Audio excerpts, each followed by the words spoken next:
Good morning everyone. Welcome to PW only IAS. दोस्तों, आप इस पिक्चर में देख पा रहे होंगे या फिर हो सकता है नहीं देख पा रहे होंगे।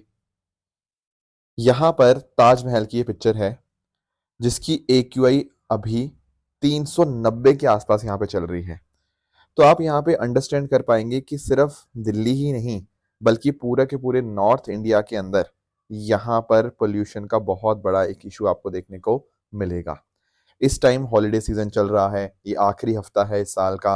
तो बहुत सारे टूरिस्ट अक्सर यहाँ पे ताजमहल को इस टाइम विजिट करने आते हैं, आगरा घूमने आते हैं। पर इतनी पुअर क्वालिटी के अंदर कैसे वो कोई घूमने आएगा अपनी हेल्थ के साथ खिलवाड़ करके। तो ये बहुत सारे इश्यूज पोल्यूशन के साथ हमें देखने को मिलते हैं। तो पोल्यूशन सिर्फ और सिर्फ हमारी हेल्थ को ही नेगेटिवली इम्पैक्ट नहीं करता, हमारी अर्थव्यवस्था को भी, हमारे टूरिज्म पोटेंशियल को भी एक तरह से यहाँ पे डिस्ट्रॉय करता है। तो इट इज़ इम्पॉर्टेंट कि सेंटर गवर्नमेंट, स्टेट गवर्नमेंट साथ मिलकर काम करें और कोशिश की जाए कि इस प्रॉब्लम के ऊपर हम यहाँ पे अच्छे से हल ढूंढें। इसके साथ साथ दोस्तों, बांग्लादेश की पुलिस ने भारत के ऊपर कुछ एलिगेशंस लगाए हैं। बांग्लादेश की पुलिस ने ये बोला है कि जो यूथ लीडर था उनका, शरीफ उस्मान हादी, उसको जो मारने वाले थे या उनकी मदद करने वाले जो थे, सस्पेक्ट्स थे, वो भागकर भारत में मेघालय में आ गए हैं। अब भारत ने इन पर्टिकुलर जो एलिगेशंस थे इनको पूरी तरह से यहाँ पे डिनाई किया है। बल्कि भारत ने साथ साथ बात करी कि आपको, जो बांग्लादेश को ज़रूरत है कि वहाँ जो माइनॉरिटीज़ हैं उनको यहाँ पे प्रोटेक्ट करे। तो इसको बांग्लादेश ने यहाँ पे रिफ्यूट कर दिया कि ऐसा कुछ भी नहीं है, ये जो सारे के सारे ऐसी बातें की जा रही हैं ये इनएक्यूरेट है, एग्जैजरेटेड है।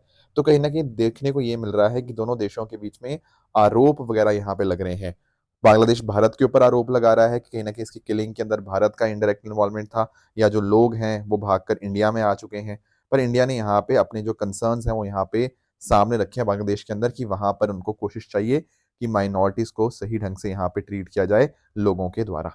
तो थोड़े से रिश्तों में खटास है आज के समय के अंदर, बट लेट अस सी कि आने वाले दिनों में कैसे ये काम आगे बढ़ता है। दोस्तों, डेट है आज की 29 दिसंबर 2025 एंड आप सभी का स्वागत है आज के प्रीलिम बूस्टर न्यूज डिस्कशन में। स्टार्ट करने से पहले मैं आप सबको बता दूं कि नए साल के ऑफर खत्म होने में केवल आखिरी 2 दिन ही बचे हैं। तो इस नए साल के मौके के ऊपर हमारे जितने भी कोर्सेज हैं, जैसे हमारे जो फाउंडेशन कोर्सेज हैं, संकल्प, पिनेकल, प्रहार, टाइटन, इन सब के ऊपर आपको अप टू 70% ऑफ देखने को मिलेगा। उसी तरह से जो सीजन प्रीलिम्स का क्रैश कोर्स है 2026 के कॉन्टेक्स्ट में, वहां पर भी आप देख पा रहे होंगे बहुत ही कम दाम के अंदर ये आपको मिल जाएगा। इसके अलावा ऑप्शनल बैचेस भी अवेलेबल हैं। एंड सिमिलरली अगर आप तैयारी करना चाहते हैं 2028 की एक फेज प्लानर के अंदर, तो प्रारंभ बैच आपके लिए यहाँ पे अवेलेबल है, तो इसको भी आप गो थ्रू कर सकते हो। इन सभी कोर्सेज के जो लिंक हैं नीचे डिस्क्रिप्शन के अंदर दिए हुए हैं, वहां पर जाकर आप इन कोर्सेज के अंदर खुद को एनरोल कर सकते हैं। चलिए नेक्स्ट टॉपिक की तरफ चलते हैं, that is your Somali land. देखो, ये बहुत ज़्यादा इंपॉर्टेंट है एंड न्यूज़ में काफ़ी चल भी रहा है। थोड़ा सा इसको आप ना मैप के पर्सपेक्टिव से समझने की कोशिश करना। देखो, सोमालिया आप सब लोग समझते होंगे, राइट? दरअसल में ये सोमालिया सिर्फ इतना ही नहीं है, आप नोटिस कर पा रहोगे ये पूरा एरिया आपको सोमालिया देखने को मिलेगा। बट इसका एक ये जो हिस्सा है ना, इसको हम बोलते हैं सोमाली लैंड।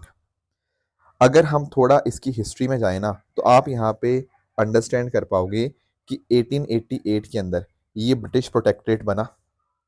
बट आगे जाके ना 1960 में इसकी इंडिपेंडेंस होती है, और जब ये इंडिपेंडेंट होता है तो इसको मर्ज कर दिया जाता है सोमालिया के साथ, जो इटालियन सोमालीलैंड था। फिर आगे अगर हम बात करें 1991 के अंदर ये अपने आप को खुद को इंडिपेंडेंट घोषित कर देता है। ये बोलता है कि हम सोमालिया का हिस्सा नहीं है, सोमाली स्टेट का उस टाइम कोलैप्स हो गया था, एंड वहीं पर इन्होंने इंडिपेंडेंस यहाँ पे अपनी डिक्लेयर कर दी। 2001 के अंदर आगे इन्होंने रेफरेंडम भी कराया। उस रेफरेंडम की अगर हम बात करें तो वहाँ के लोकल लोगों ने बोला कि हमें तो आज़ादी ही चाहिए, हम सोमालिया का हिस्सा नहीं रहना चाहते। अब इस तरह से पूरा मुद्दा यहाँ पे चलता रहा। अब सोमालीलैंड को ना यहाँ पर रिकॉग्निशन मिल चुका है इजराइल के द्वारा। देखो, है सोमालीलैंड सोमालिया का ही हिस्सा, क्योंकि ज्यादातर दुनिया के जो देश हैं वो सोमालीलैंड को एक अलग कंट्री नहीं मानते, बट सोमालीलैंड खुद को मानता है। एंड इसराइल ऐसी पहली कंट्री बन गई है जिसने यहाँ पर सोमालीलैंड को एक इंडिपेंडेंट स्टेट के तौर के ऊपर रिकॉग्नाइज किया है। तो इसराइल ने यहाँ पर जो इसको रिकॉग्नाइज किया है, इससे कहीं ना कहीं सोमालिया, अफ्रीकन यूनियन और रीजनल पावर्स ने यहाँ पे इसको काफी अपोज किया है। अब देखो, जैसे मैंने आपको बताया कि सोमाली लैंड को ऐसा तो है कि इसकी ऑटोनॉमी है, ये खुद ही अपने इस एरिया को कहीं ना कहीं गवर्न करता है। पर दुनिया का रिकॉग्निशन इसका ना के बराबर था और इजराइल ने यहाँ पे पहली बार इसको यहाँ पे रिकॉग्नाइज कर दिया है। तो इससे कहीं ना कहीं आने वाले समय के अंदर देखना ये होगा कि कैसे इंपैक्ट आता है इस पूरे एरिया के अंदर। अगर आप इस एरिया को देखोगे ना, ये दरअसल में हॉर्न ऑफ अफ्रीका ही है, ये जो सोमालिया की अगर हम बात करें, राइट। एंड यूएन ने भी इसको रिकॉग्नाइज नहीं किया, अफ्रीकन यूनियन ने भी नहीं किया, ठीक है। इसराइल ने, देखो अगर आपको याद होगा तो आज से लगभग 4-5 साल पहले जो इब्राहिम अकॉर्ड्स थे वो साइन करने स्टार्ट हुए, एंड उसके माध्यम से जो इसराइल के रिश्ते थे वो काफ़ी हद तक इम्प्रूव हुए डिफरेंट डिफरेंट कंट्रीज़ के साथ। बट अभी ये जो यहाँ पे इन्होंने इसको रिकॉग्नाइज किया है, इससे कहीं ना कहीं इस पूरे रीजन के अंदर यहाँ पे टेंशन्स इमर्ज हो सकती हैं। एंड अगर आप यहाँ पे थोड़ा ध्यान से अंडरस्टैंड करोगे ना इसकी लोकेशन को, सोमालीलैंड को, तो आपको इसमें नोटिस करने को मिल जाएगा कि सोमालीलैंड जो है वो यहाँ पर अपना जो बॉर्डर है ना, वो कुछ कुछ रीजन्स के साथ टच करता है। जैसे ये हॉर्न ऑफ अफ्रीका का हिस्सा है, बट जो बॉर्डर है उसका यहाँ पे जिबूती के साथ टच हो जाएगा, नीचे वाली साइड आपको इथियोपिया के साथ, यहाँ पर आपको गल्फ ऑफ एडन आपको देखने को मिल जाएगा, एंड बाकी जो सोमालिया का हिस्सा है उसके साथ तो बॉर्डर वो टच करता ही करता है। इसकी जो कैपिटल है वो आपको हरगेसिया देखने को मिल जाएगी। एंड नोटिस करें कि तो यहाँ पर कंपैरेटिवली थोड़ी शांति ज़्यादा है। जो सदर्न वाला सोमालिया है, ये वाला रीजन, यहाँ पर दिक्कतें बहुत ज़्यादा आती हैं क्योंकि यहाँ पे वॉर वगैरह काफ़ी चलती रहती है। बाकी साथ ही साथ Red Sea, Gulf of Aden maritime route में बहुत ज़्यादा इंपॉर्टेंट बन जाता है। और ये जो इनकी इकॉनमी है ये livestock export, remittances, port services, इन सब के ऊपर डिपेंडेंट है। एंड यहाँ पर जो बेरबेरा पोर्ट है ये अपने आप में डेफिनेटली इकॉनमी को प्रॉस्पर बनाने के लिए बहुत इंपॉर्टेंट है। इसीलिए हमें सोमालिया एंड सोमालीलैंड के बारे में थोड़ी सी चीज़ें पता होनी चाहिए। नेक्स्ट आते हैं दोस्तों अगले टॉपिक पे, that is anti terrorism conference 2025। दोस्तों हमारे जो होम मिनिस्टर हैं अमित शाह जी, उन्होंने यहाँ पे एंटी टेररिज्म कॉन्फ्रेंस के अंदर पार्टिसिपेट किया, एंड इन्होंने यहाँ पे बहुत इंपॉर्टेंट इनिशिएटिव्स को लॉन्च भी किया। दरअसल में ये जो पर्टिकुलर कॉन्फ्रेंस है ये 2 दिन की कॉन्फ्रेंस थी, जिसको एनआईए ने ऑर्गेनाइज करवाया था, national investigation agency under the ministry of home affairs.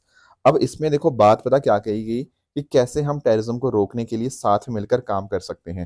मैं आपको कुछ एग्जाम्पल्स देता हूँ। जैसे आप सब लोगों को पता होगा नेट ग्रिड के बारे में, नेशनल इंटेलिजेंस ग्रिड, ये बात करता है डेटा शेयरिंग की, रियल टाइम के बेस के ऊपर इंटेलिजेंस आपकी शेयर होनी चाहिए। आपके देश भर के जो पुलिस स्टेशन हैं और इन्वेस्टिगेशन एजेंसीज हैं उनका डेटा यहाँ पे इंटीग्रेट होना चाहिए ताकि किसी केस को सॉल्व करने के अंदर यहाँ पे मदद मिल पाए। इसके अलावा अगर हम बात करें निदान, निदान है national integrated database on arrested narco offenders. आप लोगों का ना इंटरनल सिक्योरिटी का एक टॉपिक है ऑर्गेनाइज क्राइम। ऑर्गेनाइज क्राइम का मतलब होता है ऐसे ग्रुप्स जो कहीं ना कहीं इलीगल एक्टिविटीज के अंदर इन्वॉल्व होते हैं, जैसे फॉर एग्जांपल आपके ड्रग्स, वेपन्स, प्रोस्टिट्यूशन, इन सब चीज़ों के अंदर इन्वॉल्व हैं। उसका कहीं ना कहीं टेररिज्म के साथ भी कनेक्शन है, क्योंकि जो पैसा कहीं ना कहीं आपने ड्रग्स से कमाया उसको हो सकता है टेररिज्म में इस्तेमाल हो रहा हो, राइट। तो इनको आइडेंटिफाई करने के लिए भी यहाँ पे हमारे पास निदान है। फिर अगर हम बात करें यूनिफॉर्म एंटी टेरर स्क्वाड की, यहाँ पे बात करी गई कि हर स्टेट के अंदर एक प्रॉपर स्ट्रक्चर होना चाहिए ताकि कंसिस्टेंसी के साथ यहाँ पे हम टेररिज्म वाली चीज़ों को इन्वेस्टिगेट कर पाएँ। तो इनका यहाँ पे तो बात की गई कि इनका अच्छे ढंग से हम इस्तेमाल करें। पर इसके अलावा कुछ नए अनाउंसमेंट भी हुए, जैसे अपडेटेड एनआईए क्रिमिनल मैनुअल यहाँ पे रिलीज करी गई। उसके अलावा ऑर्गेनाइज क्राइम नेटवर्क डेटाबेस यहाँ पे लॉन्च हुआ। सिमिलरली अगर हम बात करें जो भी आपको वेपन्स मिलते हैं, जो गुम हो गए हैं, लूट लिए गए हैं, रिकवर हुए हैं, उन सब का भी एक प्रॉपर डेटाबेस होना चाहिए सो दैट कल को इन्वेस्टिगेशन के अंदर हमें यहाँ पे आसानी हो पाए। एंड इस तरह से ये कॉन्फ्रेंस ने फोकस किया है एक टीम इंडिया अप्रोच के अंदर, ताकि स्टेट्स भी, सेंटर भी, अलग अलग एजेंसी साथ में मिलकर काम कर पाए। और ना यहाँ पे एक बहुत बड़ा शिफ्ट आपको देखने को मिलेगा। अभी तक हम फोकस करते थे नीड टू नो, कि जिसको देखो कोई जानकारी की जरूरत है हम उसको दे सकते हैं, ठीक है। पर अभी हम पहले ही हम इंटेलिजेंट शेयर करें। देखो होता पता क्या है कि कई बार ना कि मान लो कोई क्राइम है, वो कहीं किसी XYZ स्टेट के अंदर हो गया, अब उनके पास डेटा पड़ा हुआ है, पर कोई और बंदा है उसको वो डेटा अगर मिल जाए ना तो कोई केस हो सकता है सॉल्व हो जाए, राइट, क्योंकि ऐसे कनेक्शंस बन जाते हैं। तो अगर हमें ये हमारी अगर हम एक ड्यूटी माने अपनी, जो भी हमारे पास इनपुट्स हैं उनको शेयर करने की, तो कहीं ना कहीं वहां से आने वाले टाइम्स के अंदर जो क्राइम्स हैं उनको इन्वेस्टिगेशन में हम तेजी लेकर आ सकते हैं। बाकी इस पर्टिकुलर कॉन्फ्रेंस में बहुत सारे सीनियर पुलिस ऑफिसर्स थे, स्टेट से, यूटी से, हमारे सेंट्रल इन्वेस्टिगेशन एजेंसी से, लॉ, फोरेंसिक्स एंड आपके टेक्नोलॉजी डोमेन से, तो सबने साथ मिलकर यहाँ पे पार्टिसिपेट किया। एंड कोशिश यही थी कि टेररिज्म के रिगार्डिंग जो घटनाएं होती हैं ना, हम उनको यहाँ पर कम कर पाएं। नेक्स्ट चलते हैं अगले टॉपिक पे, that is with regards to शहीद उधम सिंह जी। दोस्तों इनका यहाँ पर जो बर्थ एनिवर्सरी थी, एंड इनकी बर्थ एनिवर्सरी के ऊपर यहाँ पर हमने इनको जो ट्रिब्यूट्स पे करी, तो हमें थोड़ा सा इनकी हिस्ट्री के बारे में, कॉन्टेक्स्ट में जान लेना चाहिए। देखो अगर मैं बात करूँ ना शहीद उधम सिंह जी की, तो एक्चुअली ना इन्होंने बहुत सारी बातें देखी अपने आसपास। जैसे फॉर एग्जांपल आप लोगों ने अपनी मॉडर्न हिस्ट्री के अंदर कामागोटो मारू इंसिडेंट के बारे में देखा होगा। जी, ये एक ऐसा शिप था जो कहीं न कहीं जहाँ पर आपके रूल्स चेंज कर दिए गए थे। 1930 की बात है एंड वहाँ पर फिर गदर पार्टी का जो बहुत इंपॉर्टेंट रोल यहाँ पे आ जाता है। ये एक ऐसा इंसिडेंट था जहाँ पर बहुत सारे जो भारत के लोग थे वो यहाँ पे मारे गए, ठीक है? इस पर्टिकुलर जो जहाज था जापानीज़ स्टीमशिप था कामागाटा मारू, इसको वैंकूवर, ब्रिटिश कोलंबिया, कनाडा में एंट्री नहीं दी गई। उनको वापस भारत आना पड़ा एंड वहाँ पर फिर काफ़ी ज़्यादा वायलेंस भी हमें देखने को मिला। फिर गदर पार्टी भी यहाँ पे अपराइजिंग, तो इन्होंने इन इंसिडेंट्स ने इनकी जो आइडियोलॉजी थी वो रेवोल्यूशनरी वाली आइडियोलॉजी यहाँ पे बनाई। फिर 1919 के अंदर जलियांवाला बाग जो हत्याकांड हुआ, तो कहीं न कहीं वहाँ तो लोगों का जो गुस्सा था बहुत ज़्यादा देखने को मिला कि निहत्थे लोगों के ऊपर इस तरह से ब्रिटिशर्स ने यहाँ पे गोलियाँ चला दी हैं। तो इस इंसिडेंट के बाद ही उधम सिंह जी ने डिसाइड कर लिया था कि वो माइकल ओडायर को मार कर ही मानेगा, ठीक है ना? जो लेफ्टिनेंट गवर्नर था ना पंजाब का, कि उनको हम यहाँ पे मारना ही पड़ेगा क्योंकि इस इंसान ने क्या किया है, भारत के बहुत सारे निर्दोष लोगों को इन्होंने गोली चलाई है उसके ऊपर। तो इन्होंने इसलिए क्या किया 1924 के अंदर इन्होंने गदर पार्टी को ज्वाइन किया। फिर आगे जाके 1927 के अंदर अगर हम बात करें तो यहाँ पर इनको अरेस्ट किया गया था क्योंकि इनके पास कुछ फायर आर्म्स वगैरह मिले थे इनके पास, तो इसलिए 5 साल के लिए इनको यहाँ पे जेल में डाल दिया गया। आगे जाके जब जेल से निकले तो आगे जाके 1940 के अंदर यहाँ पर इन्होंने जो माइकल ओडायर को मारने का सपना रखा था ना, अकॉर्डिंगली इन्होंने जाके उसको मार भी दिया 1940 के अंदर। एक मीटिंग थी कैक्सटन हॉल लंदन के अंदर। अब इसके बाद इनका पूरा जो ट्रायल था वो चलता है एंड इनको यहाँ पे फांसी की सज़ा यहाँ पे मिलती है और he was hanged at Pentonville prison in London. जब ये पूरा का पूरा ये सारा चल रहा था ना ट्रायल, तो कस्टडी के टाइम के ऊपर इन्होंने अपना नाम जो था वो राम मोहम्मद सिंह आज़ाद यहाँ पे अपना नाम बताया। राम, ठीक है, हिंदूज़ के लिए बहुत अ, ठीक है, बहुत ही सेक्युलर एक मतलब बहुत इंपॉर्टेंट हो जाता है। मोहम्मद है मुस्लिम्स के साथ एंड सिंह जो है वो सिख्स के साथ यहाँ पे आपका लिंक किया जाता है। सो दैट इज़ व्हाई इन्होंने बात करी भाईचारे की। आप किसी भी धर्म से हों, हमारा आपस में भाईचारा है, तो ये कहीं न कहीं नाम इसी चीज़ को यहाँ पे रिफ्लेक्ट करता है। तो ये कुछ बातें थी विद रिगार्ड्स टू शहीद उधम सिंह जी जो हमें यहाँ पे पता होनी चाहिए, बट इनकी लेगेसी आज भी मेंटेन्ड है। जैसे फॉर एग्ज़ाम्पल अगर हम देखेंगे तो हमें उधम सिंह नगर डिस्ट्रिक्ट देखने को मिलता है उत्तराखंड के अंदर। ये बनाया गया था इन्हीं की ऑनर में। हर साल 31 जुलाई इनके मार्टिरडम डे को हम यहाँ पे पब्लिक हॉलिडे के तौर पे सेलिब्रेट करते हैं इन पंजाब एंड हरियाणा इनके सैक्रिफाइस को ऑनर करने के लिए। जलियांवाला बाग के पास में इनका एक स्टैचू आपको 10 फुट का स्टैचू देखने को मिल जाएगा मेन एंट्रेंस के ऊपर जलियांवाला बाग के, जिसको इंटरनेशनल सर्व कंबोज समाज ने यहाँ पे बनवाया था। इसके साथ-साथ जलियांवाला बाग के पास में ही इनका एक म्यूज़ियम भी आपको देखने को मिल जाएगा। इनफैक्ट अगर हम बात करें स्कॉटलैंड यार्ड में एक ब्लैक म्यूज़ियम है, वहाँ पर इनके बहुत सारी आइटम्स, इनका जो चाकू था, इनकी डायरी, इनका बुलेट जो इन्होंने मारा था, जो इन्होंने गोली चलाई थी माइकल ओडायर के ऊपर, तो वो सारी जो चीज़ें हैं, वो यहाँ पर स्कॉटलैंड यार्ड में एग्ज़िबिशन में यहाँ पे स्टोर्ड हैं। तो इनकी लेगेसी इस तरह से आपको मेंटेन देखने को मिल जाती है। नेक्स्ट चलते हैं, urban malaria threatens India's 2030 elimination goal. थोड़ा इसको अंडरस्टैंड करेंगे, पर सबसे पहले हम लोग पहले पढ़ेंगे मलेरिया के बारे में। देखो मलेरिया एक पैरासाइटिक डिजीज़ है जो कि प्लाज्मोडियम स्पीशीज़ द्वारा यहाँ पे कॉज़ की जाती है। आप लोग जानते हैं कि इन्फेक्टेड मच्छर अगर ह्यूमन्स को काटता है ना, तो उससे कहीं न कहीं लोगों को मलेरिया हो सकता है। अब बहुत सारे पैरासाइट्स हैं जो यहाँ पर ह्यूमन्स को इन्फेक्ट करते हैं, पर आपको 2 का नाम बिल्कुल याद होना चाहिए, that is plasmodium falciparum and plasmodium vivax. Plasmodium falciparum बहुत ज़्यादा सीवियर होता है और यहाँ से इंसान के मरने के चांसेस बहुत ज़्यादा होते हैं अगर इस पर्टिकुलर स्पीशीज़ ने इन्फेक्ट किया हो। इसके अलावा प्लाज्मोडियम वाइवेक्स बहुत वाइड स्प्रेड है, पर और भी बहुत सारे डिफरेंट डिफरेंट मेजर स्पीशीज़ आपको देखने को मिल जाएँगी। मलेरिया के होने से कहीं न कहीं एक इंसान को बुखार होता है, ठंडी लगती है, ठीक है? आपका स्वेट आता है, नौसिया फ़ील होता है, खून की कमी हो जाती है, कई बार ऑर्गन फेलियर और डेथ भी हो जाती है। इसके अलावा ध्यान रखना है कि एक इंसान से दूसरे इंसान में मलेरिया नहीं फैलता, नॉर्मली नहीं फैलता। अगर मान लो ब्लड ट्रांसफ्यूज़न वगैरह हो, तो वहाँ पर हो सकता है, but normally human to human transmission यहाँ पे नहीं होता है। बाकी जो हमारा डब्ल्यूएचओ का ग्लोबल टेक्निकल स्ट्रेटजी है मलेरिया के रिगार्डिंग, उसमें कोशिश यही है कि मलेरिया की वजह से जो डेथ रेट है उसको 90% हमें कम करना है बाय 2030। आपके ट्रॉपिकल सब ट्रॉपिकल एरियाज में एंडेमिक है, खासकर सब सहारन Africa, south Asia, south east Asia. तो भारत में भी अच्छे खासे केसेस हुआ करते थे, पर भारत ने थोड़ा सा अच्छा काम किया है। फॉर एग्जाम्पल 2015 में हमारे ये केसेस 11 लाख से ज़्यादा थे, अब ये लगभग सवा 2 लाख के आसपास यहाँ पे हो चुके हैं। डेथ्स भी 78% यहाँ पे कम हुई है। तो हाँ, उतना नहीं है मलेरिया, पर अभी भी है, तो हमें और भी ज़्यादा यहाँ पे काम करने की ज़रूरत है। अब देखो यहाँ पे ना कुछ कंसर्न्स आए हैं।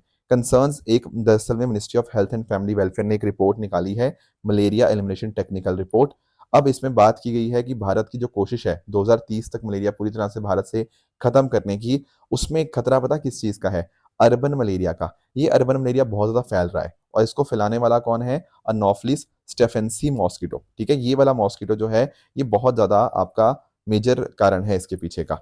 अब देखो, जैसे मैंने आपको बताया, ये एनोफिलिस स्टेफेंसी, ठीक है, यही कहीं न कहीं ट्रांसमिट करता है प्लाज्मोडियम फैल्सिपारम एंड प्लाज्मोडियम वाइवेक्स को। अब ऐसा देखा गया कि शहरों के अंदर ना, जहाँ पर जैसे झुग्गी-झोंपड़ियाँ होती हैं या फिर डेंसिटी बहुत ज़्यादा होती है, बहुत पास-पास में सेटलमेंट्स होती हैं, वहाँ पर ये ज़्यादा आपको देखने को मिलेगा। और इसके कॉन्टेक्स्ट में जैसे फॉर एग्ज़ाम्पल आपके स्टोरेज टैंक होते हैं, या कई बार हम लोग छतों के ऊपर टायर नहीं छोड़ देते, उन टायर में पानी भर जाता है। कंस्ट्रक्शन साइट में कहीं जगह पानी खड़ा हुआ है, रुका हुआ है, वहाँ पर ये बहुत तेज़ी से यहाँ पे ब्रीड करता है। ये जो पर्टिकुलर है, ये साउथ एशिया, मिडल ईस्ट में नेटिव आपको देखने को मिल जाएगा, हॉर्न ऑफ अफ्रीका हो गया, है ना? एंड अकॉर्डिंगली हल्का-सा क्लीन पानी या फिर हल्का-सा पॉल्यूटेड पानी जो होता है ना, वहाँ पर सबसे ज़्यादा इसकी ब्रीडिंग होती है। ये ध्यान रखना, मलेरिया का मच्छर हम बोलते हैं ना कि कई बार कि आपका जो साफ पानी में होता है, तो वही क्लीन हो गया या हल्का पॉल्यूटेड हो गया, वहाँ पर इसके एग्स और लार्वा अगर लंबे टाइम तक स्टोर रहते हैं, तो कहीं न कहीं यू नो अ, आपका ये ब्रीडिंग इसकी होती है, वो बहुत ज़्यादा बढ़ जाती है। तो बहुत तेज़ी से अर्बनाइज़ेशन बढ़ने से, आपके कम एरिया में रहने से, डेंसिटी बहुत ज़्यादा होने से इसका खतरा बहुत ज़्यादा बढ़ जाता है। भारत की कोशिश यही है कि 2027 तक लोकली ट्रांसमिटेड केसेज़ 0 हों, ताकि 2030 तक हम देश भर से मलेरिया को एलिमिनेट कर पाएँ। पर अब इस अर्बन मलेरिया के होने से थोड़ा-सा ये चांसेस कम लग रहे हैं, क्योंकि इंडिया में काफ़ी सारी दिक्कत आ रही है, खासकर उड़ीसा, त्रिपुरा और मिज़ोरम के अंदर, एंड इट बिकम्स इम्पोर्टेंट। बाकी अगर हम बात करें म्यांमार से, बांग्लादेश से, इन पर्टिकुलर साथ-साथ के जो देश है ना, यहाँ से भी हमारे नॉर्थ ईस्टर्न स्टेट्स के अंदर जो है ना, ये आपका मलेरिया फैलता हुआ हमें देखने को मिल रहा है।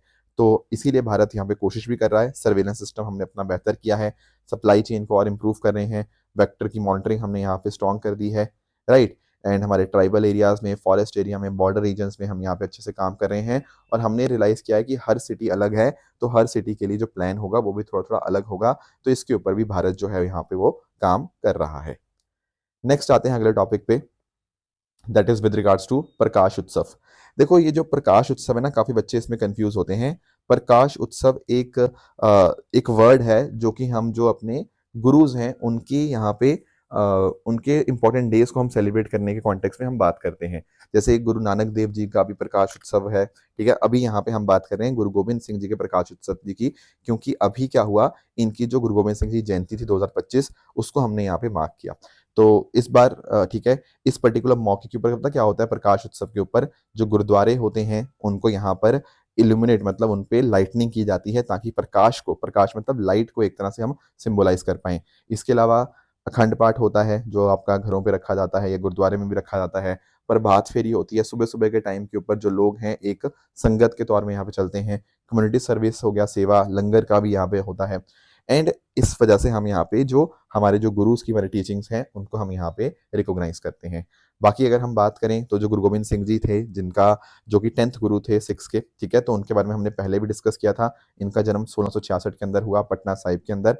एंड इनफैक्ट जो मैंने पिछले दिनों के अंदर आपके साथ डिस्कशन किया था ना, वीर बाल दिवस के रिगार्डिंग, ठीक है? हमने देखा था 26 दिसंबर के कॉन्टेक्स्ट में कितना इम्पोर्टेंट है। तो दरअसल में जो मैंने बात करी थी साहिबजादों की, ठीक है? जो आपके 4 साहिबजादे थे, जिनमें से 2 साहिबजादे जो छोटे साहिबजादे थे, उनको चिनवा दिया गया था। तो वो इन्हीं के बेटे थे दरअसल में, एंड उन्हीं की जो कुर्बानी है, उनको हम यहाँ पे याद करते हैं एज़ वीर बाल दिवस।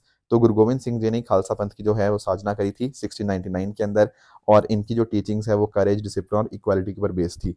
देखो ना, ऐसे क्वेश्चन मेंस में भी आ चुके हैं, जैसे आई थिंक अगर मैं गलत नहीं हूँ, तो 2023 के मेंस के अंदर गुरु नानक देव जी की टीचिंग्स के ऊपर क्वेश्चन आया, उसके पहले कबीर जी की टीचिंग्स के ऊपर आया था, उसके साथ ही साथ सावित्रीबाई फुले जी की टीचिंग्स के ऊपर क्वेश्चन आए हुए हैं।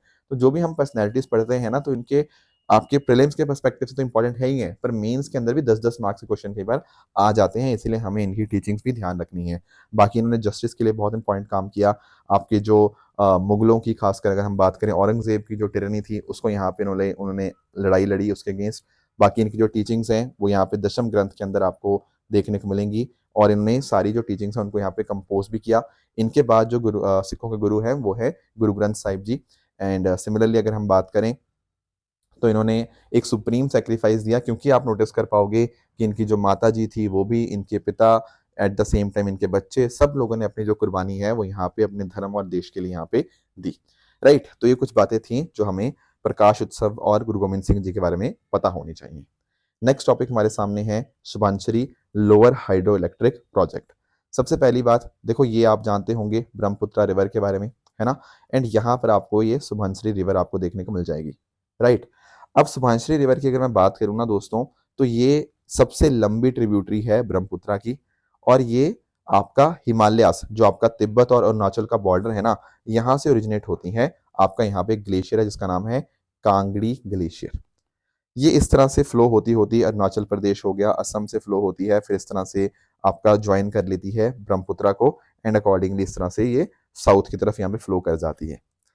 ठीक है, अभी क्या हुआ है ना, दरअसल में एक्चुअली ना इसके ना इस सुभानश्री रिवर के ऊपर टोटल 8 यूनिट्स यहाँ पे बनाए जा रहे हैं। तो इस तरह से हर एक यूनिट 250 मेगावाट का होगा। तो 250 into 8 is equal to 2000 megawatt की इंस्टॉल्ड कैपेसिटी आपके इस Subansiri lower hydro electric project के कॉन्टेक्स्ट में देखने को मिल जाएगी। तो इसका सेकेंड यूनिट जो है अभी यहाँ पे इनॉग्रेट किया गया। एंड इसी वजह से इंपॉर्टेंट ये बन जाता है। जैसा मैंने आपको बताया, ये सुभानश्री रिवर के ऊपर ही लोकेटेड है, ये Subansiri lower hydro electric project. ध्यान रखने वाली बात यह है कि ये अपने आप में क्या है, it is a run of the river scheme. Run of the river project की अगर हम बात करते हैं ना, तो इसका अर्थ ये होता है कि यहाँ पर आपका नेचुरल फ्लो जो होता है ना, उसका इस्तेमाल किया जाता है। यहाँ पर कोई खास यहाँ पे पानी को स्टोर वगैरह नहीं किया जाता। यहाँ पर डायरेक्टली जो नेचुरल रिवर फ्लो होगा उसी का हम इस्तेमाल करेंगे पावर जनरेट करने के लिए। राइट, तो वो होता है run of the river scheme. बाकी ये लार्जेस्ट डैम है नॉर्थ ईस्ट इंडिया के अंदर, 116 metre high concrete gravity dam देखने को मिल जाएगा। काफी अच्छे अच्छे हमने हाइड्रो जनरेटर रोटर्स को यहाँ पे इस्तेमाल किया है। एक और इम्पॉर्टेंट बात यह है कि ये पहला कास्केडेड डैम है सुभानश्री रिवर के ऊपर। कास्केडेड डैम का मतलब पता क्या होता है, एक बार ना मान लो एक डैम है, फिर एक आगे डैम है, तो इस तरह से एक सीरीज ऑफ डैम्स यहाँ पे बनाए जाते हैं। ठीक है, पहले डैम से जो पानी रिलीज हुआ वो कहीं ना कहीं दूसरे डैम में जाता है। तो इस तरह से पता क्या होता है, हम उस पानी का मल्टीपल चीजों के लिए इस्तेमाल कर सकते हैं। हाइड्रो पावर जनरेट करने के लिए भी, इरिगेशन के लिए भी, एंड इवन फ्लड कंट्रोल करने के लिए भी। तो एक्चुअली इस तरह से जो सीरीज ऑफ डैम्स बनाई गई है ना, उसका पर्पस मेजरली फ्लड प्रोटेक्शन के लिए हम यहाँ पे इस्तेमाल करेंगे। 1/3 जो रिजर्वायर होगा उसको खाली रखेंगे कि कल को मान लो पानी बहुत ज्यादा हो जाता है ना, तो हम अपने डाउनस्ट्रीम एरियाज को प्रोटेक्ट कर पाए। ऐसा ना हो कि पानी सारा वहां छोड़ना पड़ जाए। तो 1/3 रिजर्वायर को यहाँ पे खाली रखेंगे ताकि फ्लड प्रोटेक्शन भी यहाँ पे प्रॉपर हो पाए। एंड इस तरह से जो पावर यहाँ पे जनरेट होगी उसके 16 स्टेट्स को यहाँ पे बेनिफिट मिलेगा। एंड इनफैक्ट अगर हम बात करें अरुणाचल प्रदेश और असम की, तो इनको तो फ्री में बिजली यहाँ पे मिलेगी, ताकि कहीं ना कहीं जो रीजनल सिक्योरिटी है उसको भी हम यहाँ पे इंश्योर कर पाए। तो ये बात थी regarding Subansiri lower hydro electric project के बारे में। अब दोस्तों कुछ बच्चे आप में से डिमांड कर रहे थे कि सर हमें थोड़ा सा हमें ये भी बताइए कि प्रीलिम्स के प्रैक्टिस कैसे करने हैं। तो आई हैव डिसाइडेड कि आज से हम लोग 2 क्वेश्चंस जो होंगे वो एमसीक्यू प्रैक्टिस के भी हम यहाँ पे लिया करेंगे। ठीक है, ताकि हम यहाँ पे एमसीक्यू प्रैक्टिस भी अच्छे से कर पाएं। 2026 का हमारा जो अटेम्प्ट है, हम उसके लिए सिर्फ कंटेंट पढ़े नहीं पर उनको अप्लाई भी करें। राइट, तो पहला क्वेश्चन जो है आपके सामने वो यहाँ पर ये है। तो इसका आंसर आप मुझे कमेंट्स में बताना कि इसका आंसर क्या होगा। And this is question number 2 in front of you. इसका आंसर भी आप मुझे नीचे कमेंट्स में बता सकते हो। इनको फिर हम कल डिस्कस कर लेंगे। सिमिलरली अगर हम बात करें यहाँ पे ट्रू एंड फॉल्स स्टेटमेंट्स की, यहाँ आपके सामने कुछ स्टेटमेंट्स हैं, इनको पढ़िएगा, बताइएगा इनमें से सही आंसर कौन सा है। एंड लास्ट सैटरडे जो मैंने आपको होमवर्क दिया था, एक था 8th शेड्यूल के बारे में। दोस्तों 8th शेड्यूल तो आपका शेड्यूल्ड लैंग्वेजेस के कॉन्टेक्स्ट में आपको देखने को मिलेगा। एंटी डिफेक्शन लॉ तो आपका 10th शेड्यूल के अंदर आपको देखने को मिलेगा। इसीलिए पहला स्टेटमेंट आपका यहाँ पे गलत हो गया। टी प्रोडक्शन की बात करें तो भारत लार्जेस्ट नहीं बल्कि आपका सेकंड लार्जेस्ट प्रोड्यूसर आपको देखने को मिलेगा चाइना के बाद। सेकंड स्टेटमेंट इसलिए गलत है। किम्बरली प्रोसेस की बात करें तो देखो डायमंड के प्राइजेस ये फिक्स नहीं करता। ये दरअसल में किम्बरली प्रोसेस इंश्योर ये करता है कि रफ डायमंड की जो ट्रेड है ना वो नहीं होनी चाहिए। इसलिए स्टेटमेंट आपका गलत है। ठीक है, जो ब्लड डायमंड आप कह सकते हो, रफ डायमंड कह सकते हो, तो ये तीसरा स्टेटमेंट आपका इसलिए इनकरेक्ट बन जाएगा। तो ये थी हमारी आज की डिस्कशन। इस तरह से आप सब लोग हार्डवर्क करते रहिए। All the very best and thank you so much.